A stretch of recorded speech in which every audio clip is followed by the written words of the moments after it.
Konnichiwa, Jana des. Welcome to another episode of my Japan Diaries. Opo, nasa Pinas na ako pero ang vlog natin ay nasa Japan pa rin. Anyway, today is April 26, 2024. Friday, hindi pa namin long vacation dito pero nag-leave na ako para mapaaga. Tuwing katapusan kasi ng April hanggang first week ng May ay meron tayong tinatawag na Nagayasumi or long vacation or tinatawag din na Golden Week dito sa Japan. Napakaaga ko nga gumising nito, mga alas 6 ng umaga bumabiyahe na nga ako. Kasi nga today ay hindi lang Tokyo ang pupuntahan natin, dediretso ako ng Osaka. Ang pinili kong biyahe ay yung papuntang Tokyo, then Tokyo to Osaka kasi mas madali siya for me, though pwede din naman yung biyaheng pa Nagoya to Osaka. Kaso nga lang hindi ako masyadong sanay doon since first time ko nga tong pupunta ng Osaka, kaya tara, samahan nyo ko. O diba, 6 na taon na nga ako dito sa Japan pero hindi pa ako nakakapuntang Osaka. Alam nyo ba kung bakit? Kasi kuripot nga ako masyado. Papunta pa lang nga aabutin ako ng mga 12,000 pesos,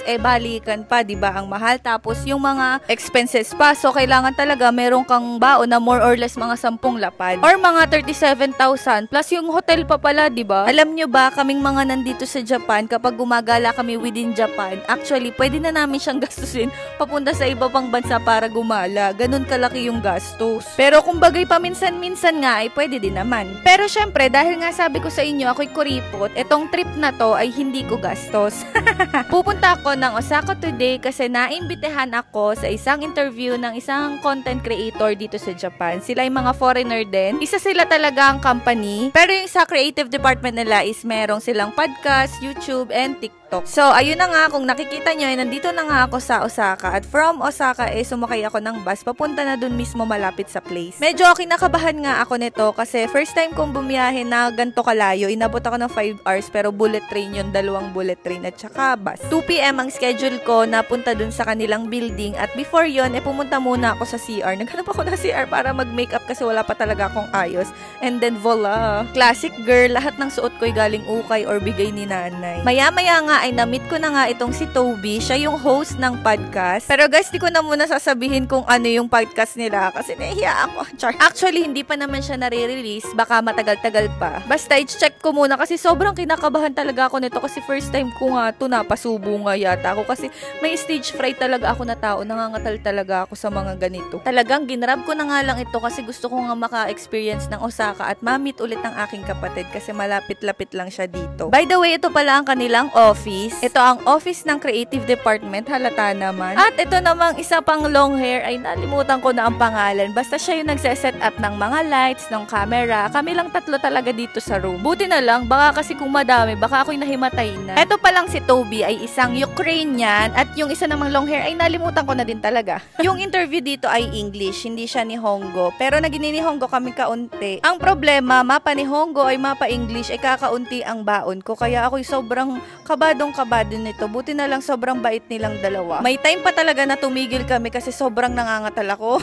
Pinarelax na lang nila muna ako. But eventually, natapos din naman. Nagkaigi din naman. Ganito pala yung setup. 3 yung camera tapos 2 yung light. Siguro mga 1.5 hours kaming nag-interview and mas mukha pa ako nag-i-interview, diba? Ang mga questions naman ay about sa trabaho ko, kung paano ako namuhay dito sa Japan, paano ako naka-adjust, anong mga ginawa ko para maka-adjust, anong mga ginagawa ko sa trabaho at mga kung ano-ano pa. After the interview, itinur nila ako dito sa kanilang office. Dito naman yung ibang department nila. Ang company talaga nila ay nagngangalang Zen Group. Di ko na masyado maalala yung exact explanation niya dito. Basta yung company nila ay parang logistics yata or parang Amazon. May mga products din silang siniship, mga madadaming products. Katulad nito, stuffed toy. Kaya madami silang stock dito. Sa creative department lang talaga yung ating interview na ginanap. Buti na lang pinag-tour nila ako dito. Eto pa nga't ang daming mga stuffed toy dito. Gusto ko nga humingi ng isa, hindi sila nakaramdam. Charis.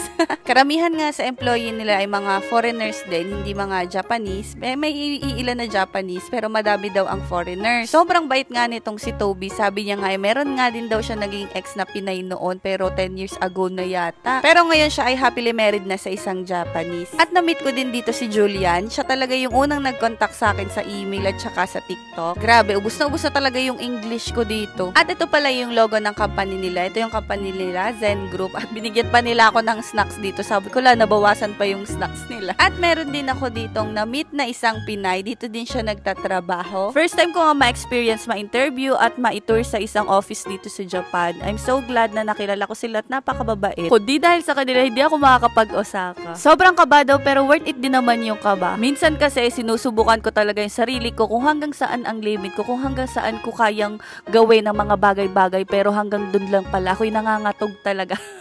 Anyway, at least I tried. Masaya pa rin ako kahit medyo nakakaba talaga. Proud pa rin ako sa sarili ko at thank you kay King Kong sa laging pagpupusyakin. And syempre, like for part 2 sa ating Osaka trip with my ate, with my sister Nikki Diaries. Diyan eh!